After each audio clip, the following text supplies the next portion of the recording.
You are watching BNS News.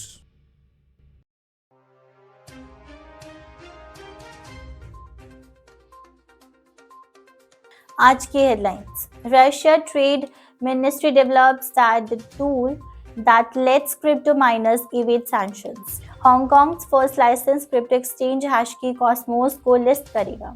Algorand और Quantos payments partnership से euro on chain आया. South Korean महिला ने जेल से बचने के बाद अपने एक्स हस्बैंड के $1.3 मिलियन क्रिप्टो स्टश चुराया. क्रिप्टो कस्टोडियन हेक्स ट्रस्ट ने दुबई में फुल लाइसेंस प्राप्त किया. 40+ देश international crypto reporting framework implement कर रहे हैं. जेपी मॉर्गन जेपीएम कॉइन के $10 बिलियन डेली ट्रांजैक्शंस तक पहुंचने की उम्मीद रखते हैं. जेंसिस $33 मिलियन सेटलमेंट के करीब पहुंचा. लैंडमार्क $1 बिलियन लॉसूट्स में 3 एरोस कैपिटल के साथ. ब्लॉकचेन डेवलपर्स लैटिस ने alternatives data availability network for optimism unveil किया. KuCoin ने स्पॉट ट्रेडिंग पर creators protocol token atoms network को लिस्ट करेगा. चौथे मून ने मून इंफ्रास्ट्रक्चर NFT मिंटिंग शुरू करने की घोषणा की नवंबर 16 से. Blockchain.com ने $110 मिलियन फंडिंग राउंड रेज किया. लोअर वैल्यूएशंस पर BBG. रशिया के ट्रेड मिनिस्ट्री ने कहा है कि उन्होंने एक टूल डेवलप किया है जो क्रिप्टो माइनर्स को वेस्टर्न सैंक्शंस से बचने में मदद करेगा. रूट्यूब्स वीडियो शेयरिंग प्लेटफॉर्म पर ड्यूमा टीवी पोस्ट में लॉ मेकर्स ने समझाया कि ministry of industries and trade ने इंडस्ट्रियल माइनिंग एक्टिविटीज के लिए एक टूल डेवलप किया है.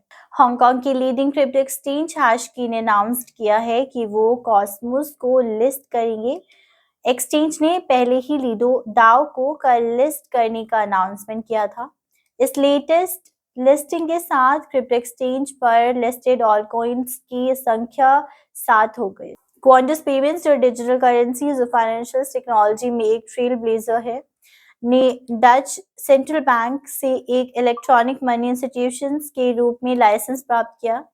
इस क्वांटस को एल्गोरिथम नेटवर्क पर EURD जो कि पहला रेगुलेटेड और प्रोग्रामेबल यूरो लीगल टेंडर है इशू करने की अनुमति मिलती है. एक साउथ कोरियन महिला जो अपने एक्स हस्बैंड के $1.3 मिलियन क्रिप्टो स्टैश चुराया था उसे सस्पेंडेड जेल सेंटेंस दी गई.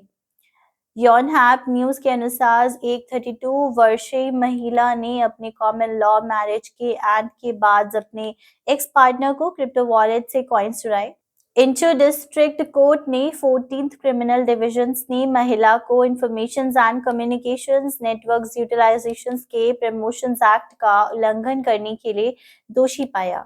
Institutional crypto custodians Hex Trust ने दुबई में एक full virtual asset services provider licence प्राप्त किया जैसे कि वो अपनी ग्लोबल प्रेजेंस बढ़ाने के लिए देख रही है. 40 से अधिक देशों ने organisations for economic corporations and development द्वारा डेवलप किए गए क्रिप्टो रिपोर्टिंग फ्रेमवर्क को इम्प्लीमेंट करने के लिए सहमति जताई है जैसे कि G20 द्वारा मैंडेटेड है. इस क्रिप्टो रिपोर्टिंग फ्रेमवर्क के विस्पट कंसिस्टेंस और टाइमली इम्प्लीमेंटेशन से हमारी टैक्स कंप्लायंस सुनिश्चित करने और टैक्स इवेजन्स को रोकने की क्षमता और बढ़ेगी जो पब्लिक रेवेन्यूज को काम करता है और उन लोगों पर बर्डन बढ़ाता है जो अपनी टैक्स पे करते हैं. उन्होंने कहा. JP Morgan chase and co dot अपने डिजिटल टोकन्स जेपीएम कॉइन से अगले वर्ष में $10 बिलियन के डेली ट्रांजैक्शंस प्रोसेस करने की उम्मीद कर रहा है.